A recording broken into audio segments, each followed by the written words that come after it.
Ini orang ahli sejarah yang bicara dengan saya, bukan saya ngarang-ngarang, bukan. Orang pemerintahan sendiri yang bercerita ini. Assalamualaikum bro. Kalau kemarin kita dengar sejarah kemerdekaan Indonesia versi Kibin, sekarang yuk simak yang versi Khabib Muhdor Tanggul nih bro. Versi yang ini lebih creepy. Oke, mari kimak bro. Siap-siap perut kalian bakal pusing, otak kalian bakal mules. Ini orang ahli sejarah yang bicara dengan saya, bukan saya ngarang-ngarang, bukan. Orang pemerintahan sendiri yang bercerita ini. Dan Jepang sudah bertekad pada waktu itu mau menghabisin semua orang Arab yang ada di Indonesia ini. Lah Dor, Jepang itu udah ngabisin jutaan orang Asia, ngebantai rakyat Indonesia di mana-mana. Romusha, kerja paksa, perempuan jadi Jukun Yanfu, orang Jawa, Sunda, Batak, Bugis, Papua, semuanya jadi korban.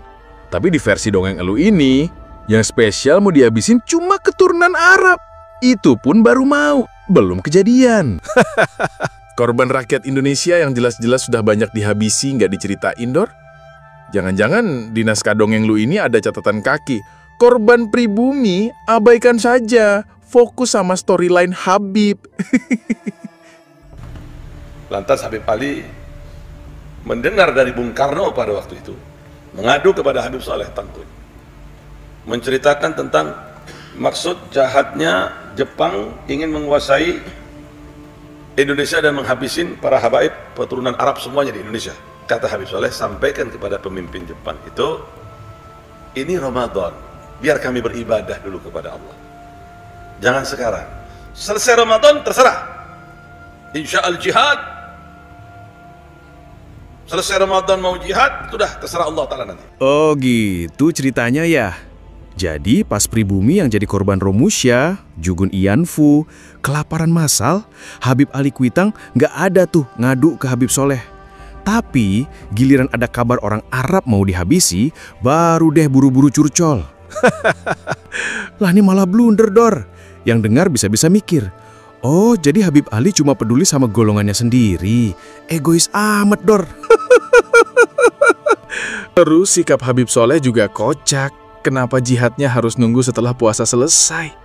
Dia nggak baca sejarah apa? Perang Badar itu terjadinya justru di bulan Ramadan. Atau jangan-jangan khawatir kalau jihad duluan, tarawehnya bolong, puasanya batal. Dan ini makin aneh.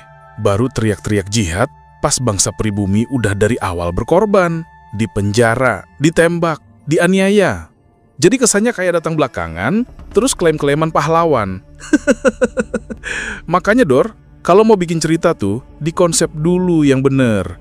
Biar nggak tabrakan sama logika sejarah dan logika jamaah. Kalau asal lempar gini, jadinya bukan kisah heroik, malah jadi bahan stand up. Kata Habib Ali sudah. Habib Saleh bilang tunggu, ya tunggu. Setiap hari Habib Saleh mohon kepada Allah untuk keselamatan bangsa ini. Di bulan suci Ramadan itu pula, tanggal 15 Ramadan, kalau nggak salah, Hiroshima itu dibom oleh Amerika. Gusti, kalau orang goblok nyablak sejarah ya jadinya begini. Woi Dor, Hiroshima itu dibom tanggal 6 Agustus 1945. Catat baik-baik. Dan kalau pakai kalender Hijriah, itu belum masuk Ramadan, apalagi tanggal 15. Itu masih 27 Syakban tuh Dor. Udahlah, jangan dibikin drama ala doa Habib Soleh langsung bikin bom atom jatuh. Lah Amerika aja nyiapin proyek Manhattan bertahun-tahun. Bukan nunggu jadwal imsak Tanggul. Blok. Goblok. Otomatis kepemimpinan Indonesia yang dikuasai Jepang kosong, kecuali prajurit-prajurit aja berangkat ke Jepang. Kemudian Habib Ali memerintahkan Bung Karno untuk cepat-cepat membacakan teks proklamasi 17 Agustus ini di hari Jumat, insya Allah jam 10. Ngocol banget Dor. Bung Karno itu pejuang bangsa, bukan panitia haul yang nunggu komando Habib. Profesor Anhar Gonggong kalau denger bisa langsung bilang, sejarah lu kebanyakan micin Dor. Fakta sejarah jelas, Penentuan proklamasi itu hasil kompromi Soekarno, Hatta, dan golongan pemuda. Ada catatan arsipnya, ada saksi mata. Bukan pesanan khusus Habib Kuitang jam 10 pagi kayak pesan catering, Dor. Lalu di rumah siapa sekarang ini? Tidak ada yang berani pada waktu itu. Walaupun pemimpin-pemimpin Jepangnya sudah pulang karena negara Hiroshima dibom oleh Amerika waktu itu. Nggak ada yang berani. Siapa? Rumah siapa ini? Yang rela dijadikan untuk pembacaan teks proklamasi kemerdekaan 17 Agustus. Warga keturunan Yaman yang ikut berjuang. Di rumah saya, Bin Marta, dikasih fasilitas sampai rumahnya dihibahkan untuk negara. Itu warga keturunan Yaman. Aduh, ini sejarah apa open mic Battle of the Habib sih? Sejarah asli itu jelas.